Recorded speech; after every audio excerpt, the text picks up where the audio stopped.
The blood was already soaking through her sleeve when Marlowe Crawford pressed another handful of Texas dirt into the gash on her forearm. Her teeth gritted so hard her jaw ached. She knelt behind an overturned wagon on the outskirts of Austin, the May sun beating down mercilessly in 1878, and told herself the earth would stop the bleeding like her mother had once said it would.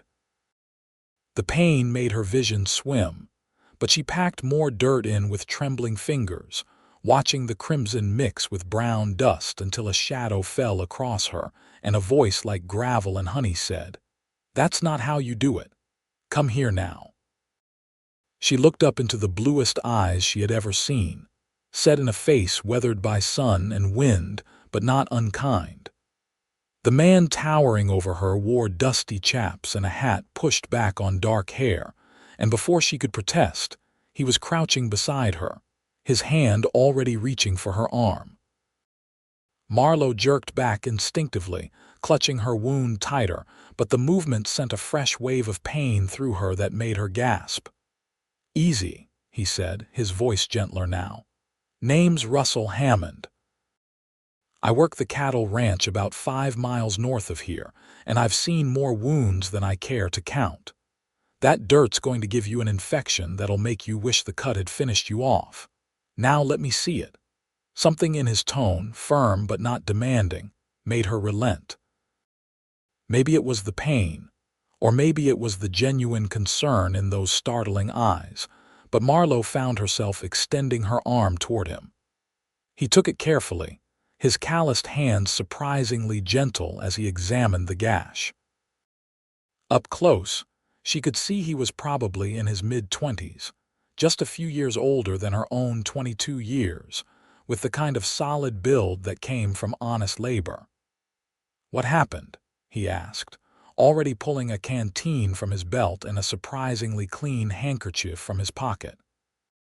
"Broken glass," Marlowe said through gritted teeth as he poured water over her wound, washing away the dirt she had so carefully packed. "I was loading supplies onto that wagon when it tipped, whiskey bottles everywhere. I tried to catch one and well." She gestured weakly at her arm. Russell nodded, not looking up from his work. The water ran red and then pink and then finally clear as he cleaned the wound with practiced efficiency. "Where'd you get the fool notion to pack dirt in a cut? My mother used to say the earth has healing properties." "The earth's got cow dung and horse piss and every kind of filth you can imagine," Russell said bluntly, but not unkindly. "What heals is keeping things clean." He pulled out another cloth from somewhere in his vest, this one folded into a neat square, and pressed it firmly against her forearm. "Hold this. Pressure's what stops bleeding, not dirt." Marlowe did as instructed, watching him work with a strange fascination. Most men she encountered in Austin either ignored her entirely or paid her the wrong kind of attention. Russell Hammond seemed to fall into neither category. He worked with focused determination, pulling supplies from his saddlebag like a magician producing rabbits. When had he even brought his horse over? She had been so focused on the pain she had not noticed. "You're going to need stitches," he said, finally meeting her eyes again. "I can do it here, but it'll hurt. Or we can get you to Doc Morrison in town, but that's a 20-minute ride and you're going to bleed the whole way." "Here," Marlowe said immediately. The last thing she needed was more people knowing she had made such a foolish mistake. Her employer at the general store, Mr. Peterson, was already looking for reasons to replace her with someone more reliable. Showing up bloodied and requiring a doctor would be the perfect excuse. Russell studied her face for a moment, then nodded once. "All right. I've got whiskey in my saddle. You'll want some before I start." He retrieved a bottle and offered it to her. Marlowe took a long swallow, feeling the burn cut through the pain for a blessed moment. Russell threaded a needle with steady hands, the kind of hands that had done this before. She watched him sterilize it with more whiskey, pour some over her wound for good measure, and then he looked at her seriously. "Look at me, not at your arm," he instructed. "Tell me something about yourself. Anything. Just keep talking." "Like what?" Marlowe asked, already feeling the first prick of the needle and biting back a cry. "Where are you from? That accent's not pure Texas." "Missouri originally," she managed, her voice tight. The needle pulled through her skin, tugging, and she forced herself to focus on his face instead. "We came down here 3 years ago. My father thought there'd be more opportunity in Austin. He died within 6 months of getting here. Cholera." "I'm sorry," Russell said, and meant it. His hands never stopped their work, but his eyes flickered to hers with genuine sympathy. "Your mother?" "She passed 2 winters ago. Pneumonia. It's just me now." Marlowe felt tears pricking at her eyes but did not know if they were from the pain or the memories. "I work at Peterson's General Store, or I did. I'm supposed to be making a delivery to the Hendersons' ranch, but their wagon tipped before I even got it loaded. And now I've ruined their order and probably lost my position and breathe." Russell interrupted gently.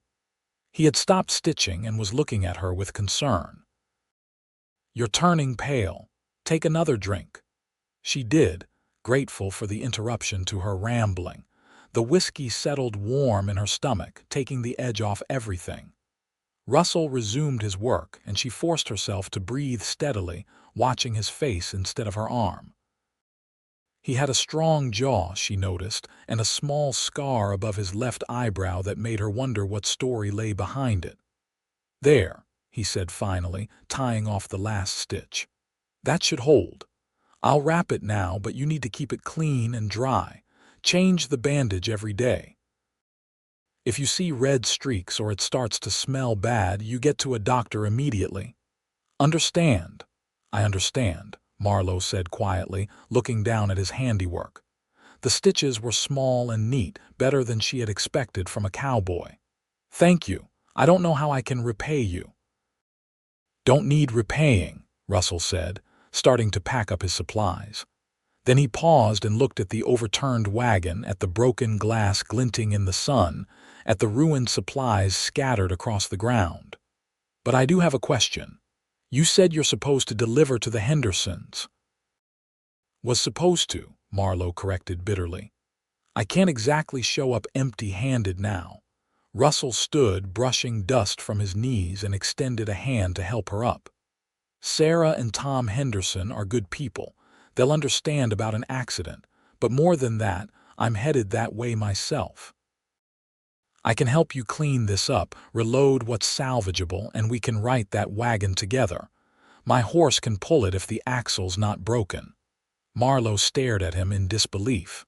"You would do that? You don't even know me." "I know you're hurt and trying to do an honest day's work," Russell said simply. "That's enough. Besides, the Hendersons' place is practically on my way home. Come on, let's see what we can save." They worked together in the afternoon heat, sorting through the broken bottles and damaged goods. Russell's assessment was straightforward and practical, dividing everything into piles of salvageable, repairable, and lost causes. Marlowe found herself stealing glances at him as they worked, noticing the way his shirt clung to his shoulders, the efficient economy of his movements, the small smile he gave when they discovered a case of canned peaches that had survived intact. "Mr. Peterson is going to have my hide for this," Marlowe said, surveying the damage. "More than half the order was ruined." "Mr. Peterson can answer to me if he gives you trouble," Russell said, surprising her. "This wasn't negligence. The wagon tipped because it's old and the wheel was cracked. Look." He pointed at the offending wheel, and sure enough, there was a split in the wood that had given way under the weight. "Peterson should have replaced this months ago. If anything, he's lucky you weren't hurt worse." Marlowe had not even thought to check the wheel, too busy panicking about the consequences. Russell's calm logic was like a balm to her frayed nerves. They righted the wagon together, and though her arm throbbed with the effort, the bandage held firm. Russell inspected the axle, declared it sound enough for a careful journey, and hitched his own horse to the wagon with practiced ease. "I'll ride with you," he said, climbing up beside her on the wagon seat before she could argue. "Make sure that axle holds, and your arm doesn't start bleeding again." The journey to the Hendersons' ranch took nearly 2 hours in the heat, the wagon creaking ominously with every rut in the road. Russell kept up a steady stream of conversation, and Marlowe found herself relaxing despite everything. He told her about the ranch where he worked, about the cattle drives and the hard years and the good seasons. He spoke about his boss, an older cattleman named Jack Morris, who had taught him everything about ranching and treated him more like a son than an employee. "Jack's getting on in years," Russell said, guiding the horse around a particularly deep pothole. "He's been talking about wanting to retire, maybe hand over the operation to someone who knows it. I've been saving every penny I can, hoping to buy him out eventually. It's a good spread, good water, good grass. A man could build something real there." "Sounds like you love it," Marlowe observed. "I do," Russell admitted. "There's something about working with the land, with the animals, knowing that your effort means something tangible. Every spring you see the calves being born, every fall you round them up, every year you're building towards something. It's honest work, hard work, but it's mine." He glanced at her. "What about you? Is the general store what you want?" Marlowe was quiet for a moment, considering. No one had ever asked her that before. "I don't know," she said honestly. "I needed work after my mother died, and Mr. Peterson was hiring. It pays enough to keep a roof over my head and food on my table. I suppose I've never thought much beyond that. When you're just trying to survive, dreams feel like a luxury." "Dreams are what keep you surviving," Russell said quietly. "Without something to work toward, what's the point?" His words stayed with her long after they arrived at the Hendersons' ranch. Sarah Henderson, a kind woman in her 40s with sun-weathered skin and laugh lines around her eyes, took one look at Marlowe's bandaged arm and the reduced supplies, and waved away all apologies. "Land's sake, child, I'm just glad you're all right," she said firmly, already ushering them both toward the house.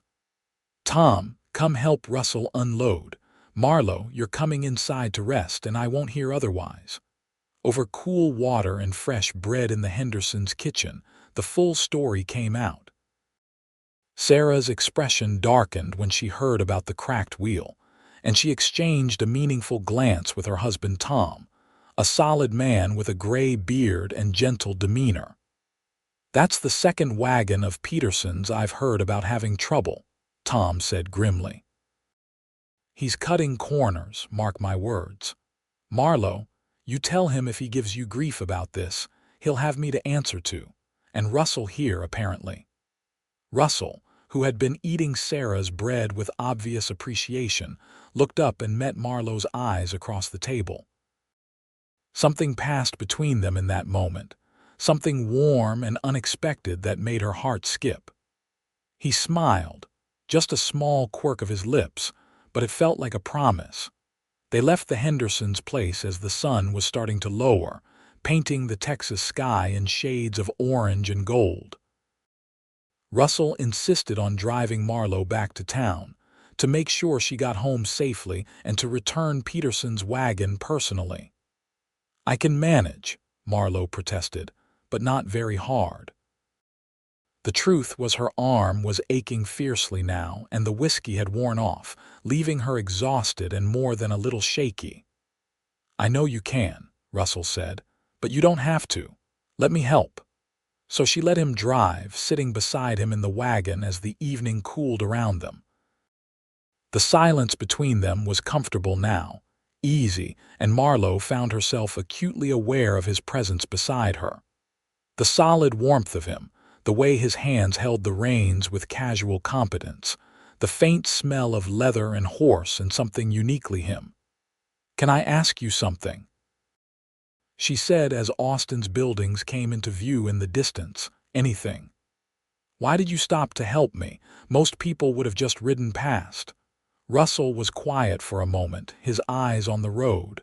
"My sister," he said finally. "I had a younger sister, Emma. When I was 18 and she was 16, she got hurt helping with the harvest, cut her leg on a scythe. We were too far from town, too poor to afford a doctor anyway. My mother tried everything she knew, but the wound got infected. Emma died 3 days later." "Russell, I'm so sorry," Marlowe said, her heart aching for him. "It was 7 years ago," he said, "but I think about her every day. I learned everything I could after that about treating wounds, about medicine, about how to help people.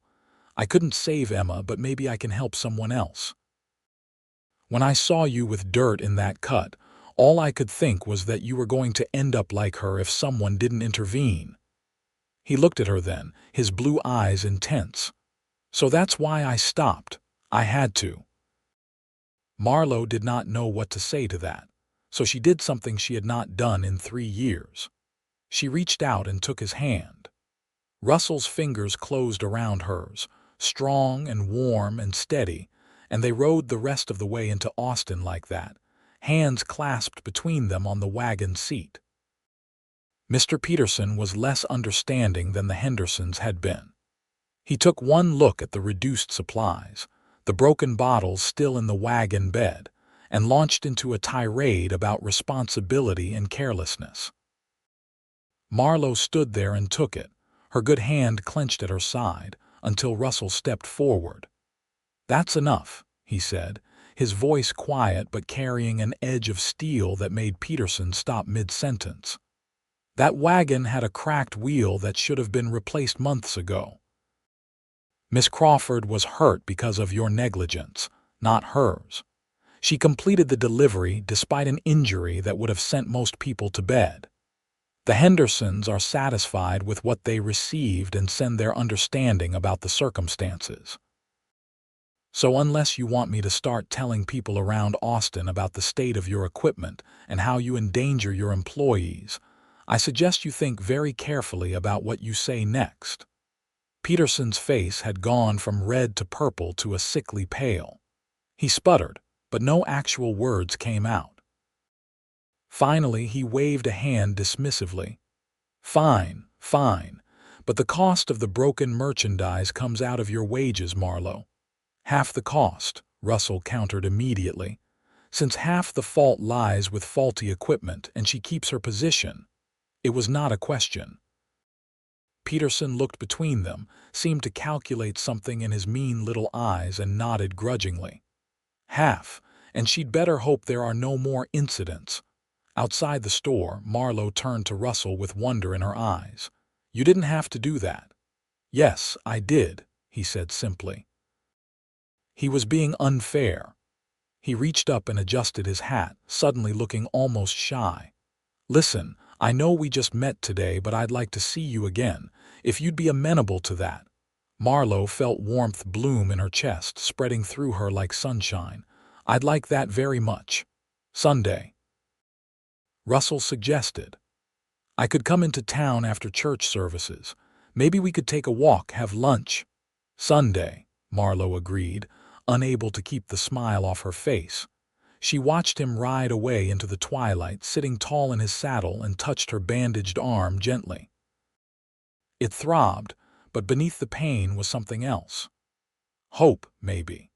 The feeling that something in her carefully controlled, survival-focused life had just shifted, had opened up into possibilities she had not dared imagine. That night, lying in her small room above the boarding house where she rented space, Marlowe could not sleep. Every time she closed her eyes, she saw Russell's face. The concern in his eyes when he had found her injured. The gentle competence of his hands as he stitched her wound. The way his expression had softened when he spoke about his dream of owning the ranch. The steel in his voice when he had defended her to Peterson. She had been alone for so long, holding herself together through sheer stubborn will, that she had forgotten what it felt like to have someone on her side. Russell Hammond had appeared in her life like a miracle, and she was terrified and thrilled in equal measure. Sunday seemed impossibly far away. The days between that Tuesday and Sunday crawled past like molasses in winter. Marlowe changed her bandage dutifully every day, marveling at how cleanly the wound was healing. No red streaks, no foul smell, just neat stitches holding torn flesh together. Every time she looked at it, she thought of Russell. Work at Peterson's was tense.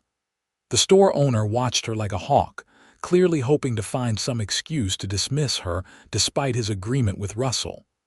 Marlowe kept her head down and her work impeccable, counting down the hours until Sunday. When the day finally arrived, she woke before dawn with nervous butterflies in her stomach. She had exactly 2 dresses suitable for stepping out, and after much deliberation, she chose the blue cotton one that her mother had helped her make before she died. It was simple but well-fitted, and the color brought out the green in her hazel eyes. Marlowe braided her dark hair carefully, pinning it up in a style that was fashionable but not overly elaborate. She owned no jewelry except her mother's simple silver locket, which she fastened around her neck. Looking at herself in the small, cracked mirror above her wash basin, she barely recognized the woman staring back. There was color in her cheeks, brightness in her eyes. She looked alive in a way she had not in years. Russell arrived at noon on the dot, riding into Austin on a different horse than before, this one a handsome bay mare with a white star on her forehead. He had clearly made an effort with his appearance as well, wearing clean clothes and a vest Marlowe had not seen before, his dark hair still damp from washing. When he saw her waiting outside the boarding house, his face lit up with a smile that made her heart race. "Miss Crawford," he said, dismounting and sweeping his hat off in greeting. "You look beautiful." "Thank you," Marlowe said, feeling herself blush. "You look quite handsome yourself, Mr. Hammond." "Russell," he corrected gently. "Please, Mr. Hammond makes me sound like my father." "Only if you call me Marlowe. Miss Crawford makes me feel ancient." They smiled at each other, and the awkwardness melted away as easily as morning frost under sun.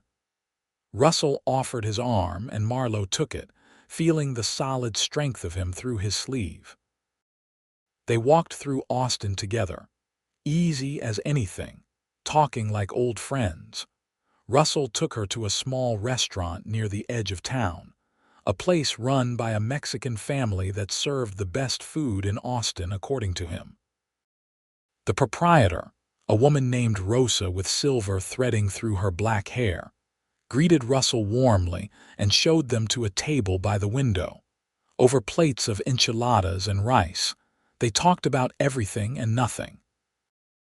Russell told her more about the ranch, about Jack Morris and his wife Helen, who had no children of their own, and had more or less adopted Russell when he arrived in Texas 7 years ago, fresh from grief and looking for a new start.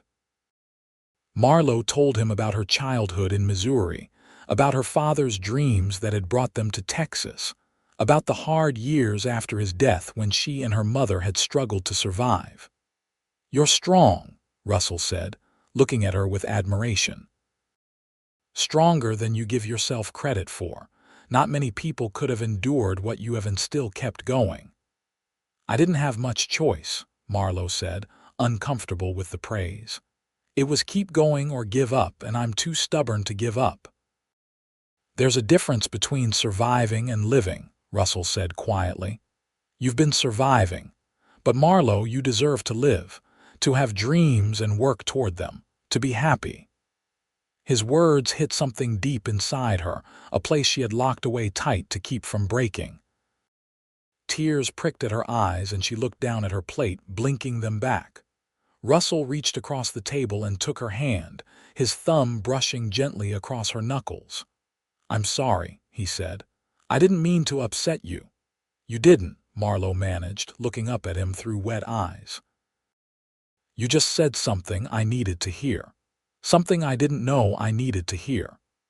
They left the restaurant as the afternoon heat was building, and Russell suggested a walk by the creek that ran along the western edge of Austin. It was cooler there, with trees providing shade and the water burbling peacefully over rocks. They found a spot to sit on the bank, their feet dangling near the water, and talked until the sun started to lower. "I'm glad the wagon tipped," Marlowe said suddenly, then laughed at how that sounded. "I mean, I'm glad I met you, even if the circumstances were painful."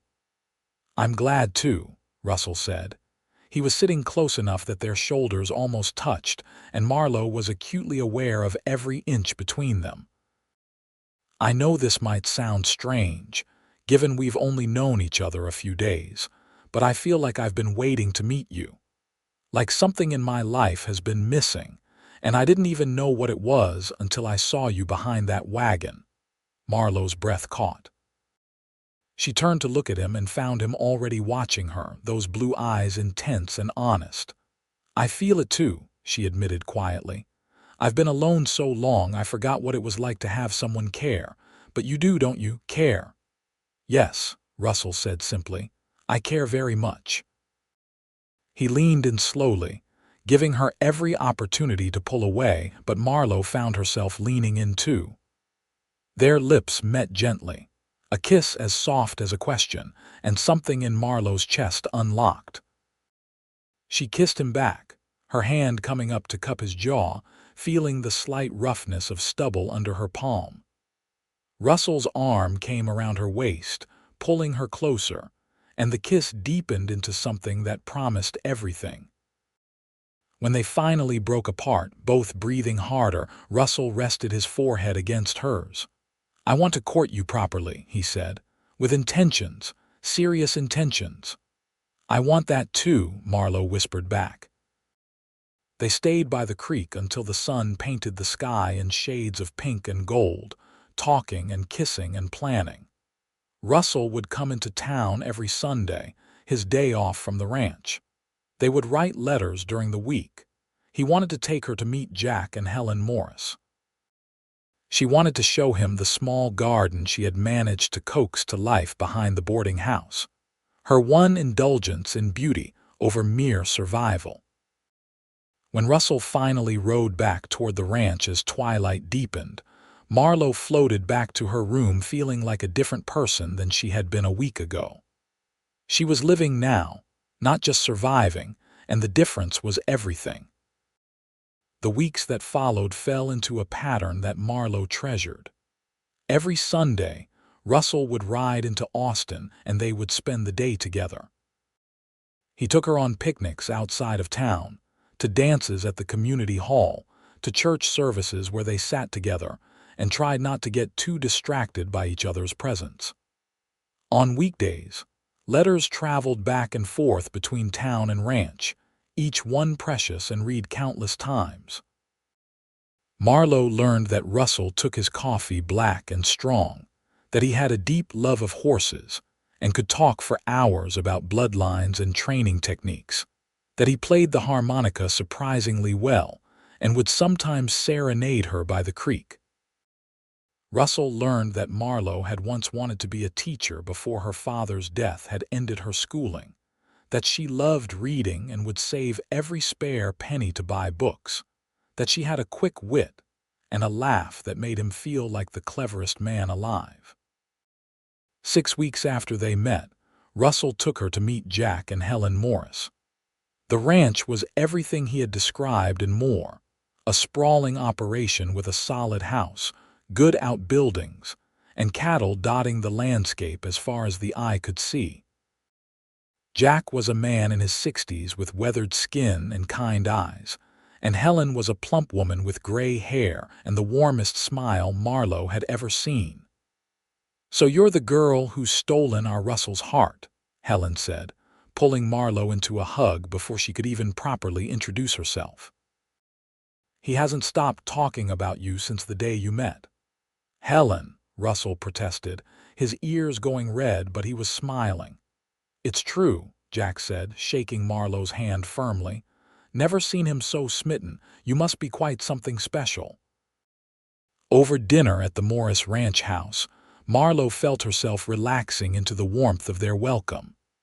They asked about her family, her work, her life, and listened to her answers with genuine interest. Helen insisted on showing her the house, pointing out all the details with barely concealed meaning. "The master bedroom is up those stairs," she said, "and there are 2 more bedrooms down the hall, plenty of space for a family whenever Russell decides to start one." "Helen," Russell said again, but he was looking at Marlowe with such open longing that she felt heat rise to her face. Before they left that night, Jack pulled Russell aside while Helen kept Marlowe occupied in the kitchen. When they emerged, Russell looked stunned and thrilled in equal measure. "What is it?" Marlowe asked as they rode back toward Austin in Jack's borrowed wagon, Russell having arranged to stay in town that night. "Jack wants to finalize our arrangement," Russell said, his voice full of wonder. "He's ready to retire and he wants to sell me the ranch. He'll hold the note himself, let me pay it off over the next 10 years. Marlowe, I'm going to own that place. It's really happening." "Russell, that's wonderful," Marlowe said, genuinely happy for him even as her heart clenched. A ranch owner would need a wife, preferably sooner rather than later. They had been courting for only 6 weeks. Was she ready? Did he even want her for that role? As if reading her thoughts, Russell pulled the wagon to a stop on the dark road and turned to face her. "I'm going to ask you something, and I want you to know you can say no. There's no pressure, and it won't change how I feel about you. But Marlowe, I love you. I think I've loved you since I saw you trying to pack dirt in that wound with such fierce determination. You're strong and brave and beautiful, and I can't imagine my life without you in it. I know it's fast. I know we've only been courting a short time, but out here, life doesn't wait. So I'm asking, will you marry me? Will you come to the ranch and build this life with me?" Marlowe stared at him, her heart pounding so hard she thought it might burst from her chest. Every practical bone in her body screamed that this was too fast, too risky, too uncertain. But her heart, that part of herself she had locked away for so long, knew the answer with absolute certainty. "Yes," she said, and watched joy break across Russell's face like sunrise. "Yes, I'll marry you." He kissed her there in the wagon on the dark road, and Marlowe kissed him back with everything she had. When they finally broke apart, both laughing and breathless, Russell pulled a ring from his pocket. It was simple, just a thin gold band with a small stone, but it was the most beautiful thing Marlowe had ever seen. "It was my grandmother's," he said, sliding it onto her finger. "My mother gave it to me before she died and told me to give it to the woman I wanted to spend my life with. I've been carrying it around for 2 weeks, waiting for the right moment." Marlowe looked at the ring on her hand, at Russell's hopeful face, and felt something she had not felt in years, complete and total happiness. "It's perfect," she said. "You're perfect." They were married 3 weeks later in Austin's small church, with Jack and Helen Morris standing up with them and half the town in attendance. Marlowe wore a new dress that Helen had helped her make, cream-colored cotton with lace at the collar and cuffs. Russell wore his best suit and could not stop smiling the entire ceremony. When the preacher pronounced them man and wife and Russell kissed her, Marlowe felt like her entire life had been leading to this moment. The celebration afterward at the community hall was joyful and loud, with dancing and food and well wishes from people Marlowe barely knew. Even Mr. Peterson showed up, though he left early and made a point of telling Marlowe he had hired her replacement. She did not care. She was done surviving on the scraps of someone else's charity. She was going to live. That night, Russell carried her over the threshold of the ranch house, now officially theirs. Jack and Helen had moved into a smaller house on the property, giving the main residence to the newlyweds. Russell set Marlowe down gently in the bedroom, and for a moment they just looked at each other, the weight of what they had done settling over them. "Are you nervous?" Russell asked quietly. "A little," Marlowe admitted. "Are you—" "Terrified," he said, but he was smiling. "I've never wanted anything to be perfect more than I want this to be perfect." Marlowe reached up and cupped his face in her hands. "It will be perfect because it's us," she said simply. And it was. Russell was gentle and patient, taking his time, making sure Marlowe felt safe and cherished. When they finally came together, it was with a tenderness that brought tears to Marlowe's eyes. Afterward, lying in Russell's arms with her head on his chest, listening to the steady beat of his heart, she felt more at home than she had anywhere since her mother died. "I love you," she whispered into the darkness. "I love you too," Russell said, his arms tightening around her. "I'm going to spend every day of the rest of my life making sure you know it. The first months of marriage were an adjustment." Marlowe had never lived on a ranch before, and there was so much to learn. Russell taught her patiently, showing her how to care for the horses, how to manage the household accounts, how to help with the endless work that ranch life demanded.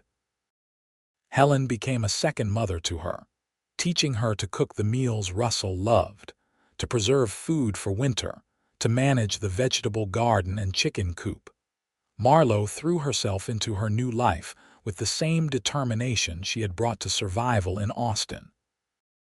But this time, she was working toward something positive, building something with Russell rather than just enduring. The ranch began to feel like home. She learned to love the early mornings when she and Russell would have coffee together before he rode out to check the cattle, the evenings when they would sit on the porch and watch the sunset, the nights when they would fall into bed exhausted but happy, wrapped up in each other. By autumn, Marlowe realized she was pregnant. She told Russell on a cool October evening, watching nervousness and joy and awe chase each other across his face. He pulled her into his arms and held her so tightly she could barely breathe, his face buried in her hair. "We're going to have a baby," he kept saying, like he could not quite believe it. "Marlowe, we're going to have a baby."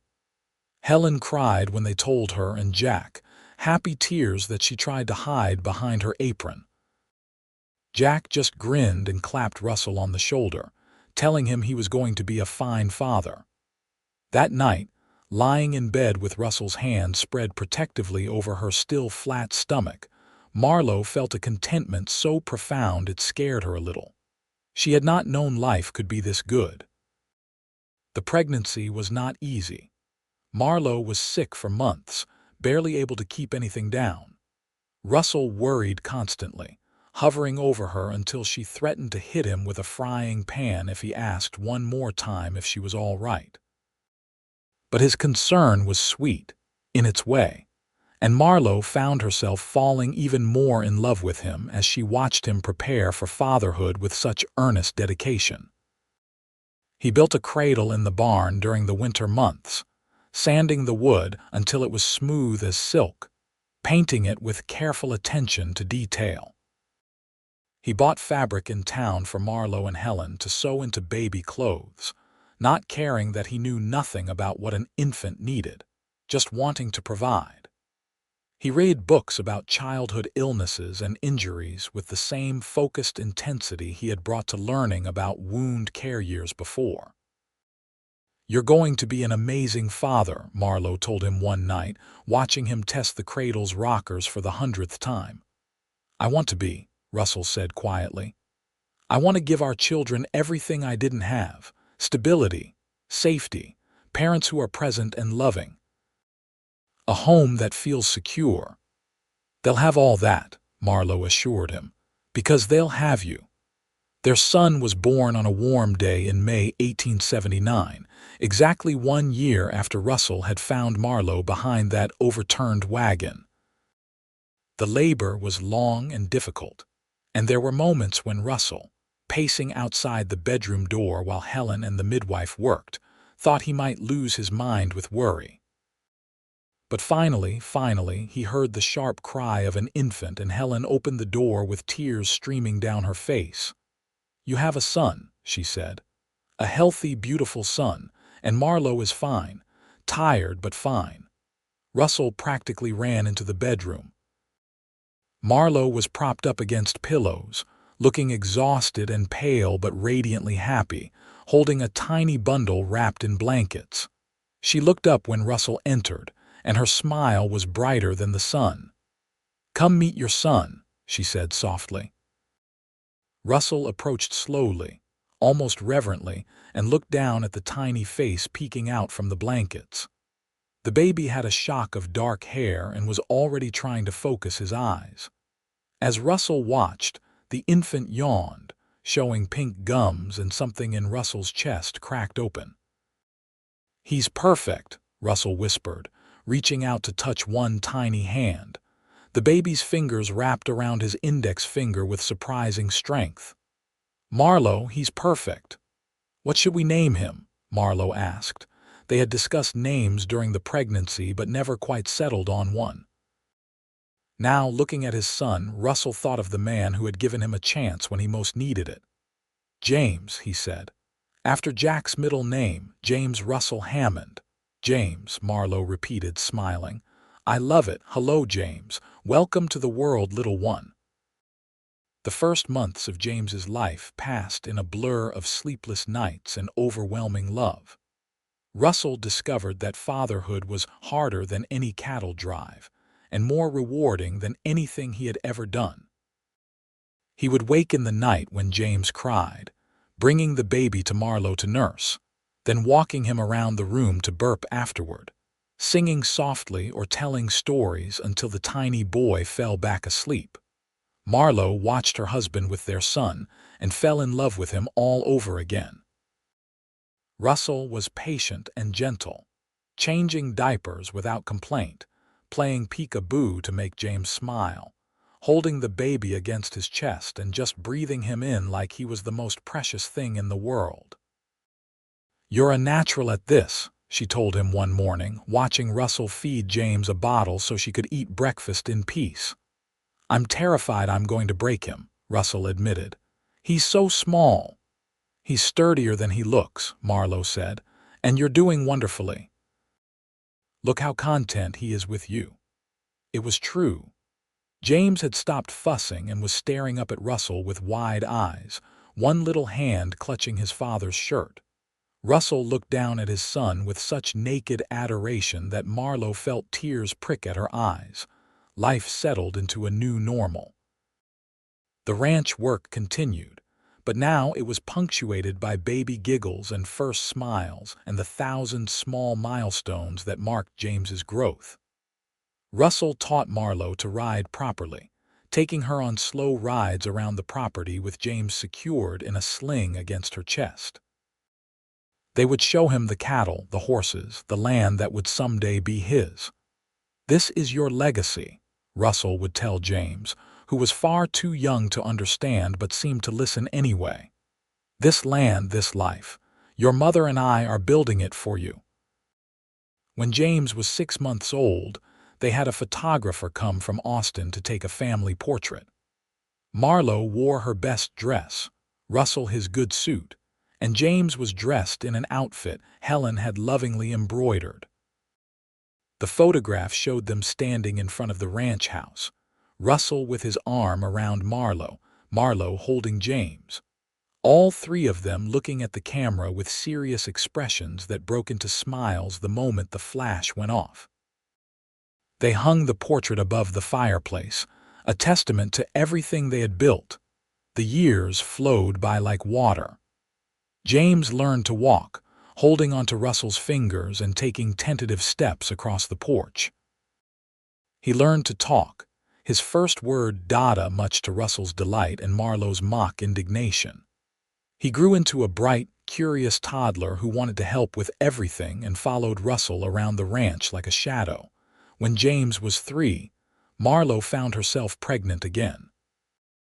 This time the pregnancy was easier, and their daughter Sarah was born on a crisp autumn day with far less drama than James's birth. She came out screaming her displeasure at the world, and Russell said she had her mother's determination from the very first moment. James was fascinated by his baby sister, wanting to help with everything. He would bring her toys, try to feed her his own food, and sit beside her cradle for hours just watching her sleep. Marlowe would often find Russell on the floor of the nursery with both children, reading stories or playing games, and her heart would swell with love for her little family. By the time Sarah was 2 and James was 5, Marlowe was pregnant for the 3rd time. She gave birth to twin boys, William and Charles, who were as different as night and day from the moment they were born. William was quiet and observant, while Charles was loud and energetic. Between the 4 children, the house was never quiet, never still, always full of noise and laughter and the chaos of family life. Russell thrived in the chaos.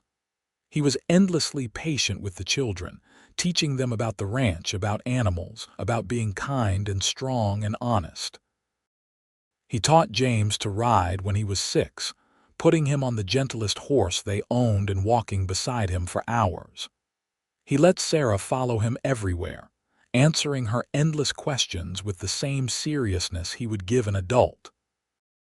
He played with the twins, wrestling with them on the floor and letting them climb all over him like he was a piece of furniture. "How do you do it?"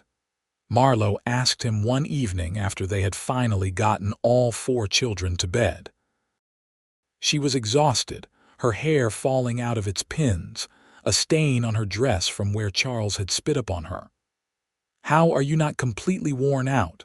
"I am worn out," Russell admitted, pulling her into his arms, "but I'm also happier than I ever thought possible. Every time I look at you and those kids, I remember what my life was like before. The grief and loneliness. And then I think about what we have now, and it doesn't matter how tired I am. This is everything I ever wanted." Marlowe leaned against him, feeling the solid warmth of him, the steady beat of his heart. "I love you," she said simply. "I love you too," Russell said, kissing the top of her head. "More every day." The years continued to pass. James grew into a responsible young man who loved the ranch as much as Russell did, already talking about the day when he would help run it. Sarah was a force of nature, as likely to be found climbing trees as helping Marlowe in the kitchen. The twins were thick as thieves, always getting into trouble together and charming their way out of punishment with identical grins. Russell and Marlowe grew older together, their love deepening with every shared sunrise and sunset. They had weathered hard times together, droughts that threatened the cattle, illnesses that scared them, the normal struggles of raising children and running a ranch. But they had also had so much joy. Birthday celebrations and holiday gatherings, first days of school and lost teeth, teaching the children to read and ride and be good people. On a warm May evening in 1895, Russell and Marlowe sat on the porch watching the sun set, just as they had done thousands of times before. Their children were grown now. James was 16 and managing half the ranch work. Sarah was 13 and talking about becoming a teacher. The twins were 11 and still inseparable. The house behind them was full of the sounds of family, of life being lived fully and joyfully. "Do you remember the day we met?" Russell asked, taking Marlowe's hand in his. "How could I forget?" Marlowe said, smiling. "You found me packing dirt in a wound and told me I was doing it wrong." "Best day of my life," Russell said. "Finding you, mine too," Marlowe agreed. She looked down at their joined hands, at the scar on her forearm that had faded over the years but never completely disappeared. "I think about that day sometimes, about how different my life would be if you hadn't stopped, if you had just ridden past." "I couldn't have," Russell said seriously. "It was like something pulled me to you, like I was meant to find you in that moment." "Fate," Marlowe said. "Love," Russell corrected. "Fate brought us together, but love is what kept us together, what built all of this." He gestured at the ranch, the house, the land stretching out before them. Marlowe leaned her head on his shoulder, feeling contentment settle over her like a warm blanket. "We built a good life, didn't we?" "The best life," Russell agreed. "And we're not done yet. We've got grandchildren to meet someday, more years together, more memories to make." "More adventures," Marlowe added. "More everything," Russell said, kissing her gently. "As long as I'm with you, I want more everything." They sat there as the stars came out, talking quietly about their children, their plans, their memories. Inside, they could hear James playing the harmonica Russell had taught him while Sarah sang along. The twins were arguing about something, their voices rising and falling in familiar patterns. It was the sound of family, of love, of a life well lived. Later that night, lying in bed with Marlowe in his arms, Russell thought about the young man he had been when he arrived in Texas 17 years ago. Grieving and lost and alone, looking for a fresh start. He thought about the moment he had seen Marlowe behind that wagon, hurt and determined and trying so hard to be strong. He thought about every choice they had made since then, every challenge they had overcome, every moment of joy they had shared. "What are you thinking about?" Marlowe murmured sleepily. "How lucky I am," Russell said honestly. "That wagon tipped, you got hurt, I happened to be riding past at exactly the right moment, and everything that came after." "Not luck," Marlowe said, echoing his earlier words. "Love, love," Russell agreed, holding her closer. And in the morning they would wake up and do it all again. Work the ranch, raise their children, build their life together. There would be challenges still to come, there always were. But they would face them together, just as they had faced everything else. Because Russell had found Marlowe packing dirt in a wound and told her that was not how you do it. And in that moment, both of their lives had changed forever, opening up into a future neither could have imagined, but both were grateful for every single day. The Hammond Ranch continued to thrive under their care, becoming known throughout Texas as one of the best-run operations in the region. Their children grew up strong and capable, carrying forward the values Russell and Marlowe had worked so hard to instill. And years later, when grandchildren arrived and Russell would tell them the story of how he met their grandmother, he would always smile at the best part. "She was the bravest woman I ever met," he would say, "trying to take care of herself when she was hurt and alone. And I was the luckiest man alive that I got to spend the rest of my life taking care of her right back." And Marlowe, sitting beside him with silver in her hair and laugh lines around her eyes, would take his hand and squeeze it gently. Because taking care of each other was what they had done every day since that moment in May 1878 when a cowboy had stopped to help a woman in need, and two lonely souls had found their way home to each other at last.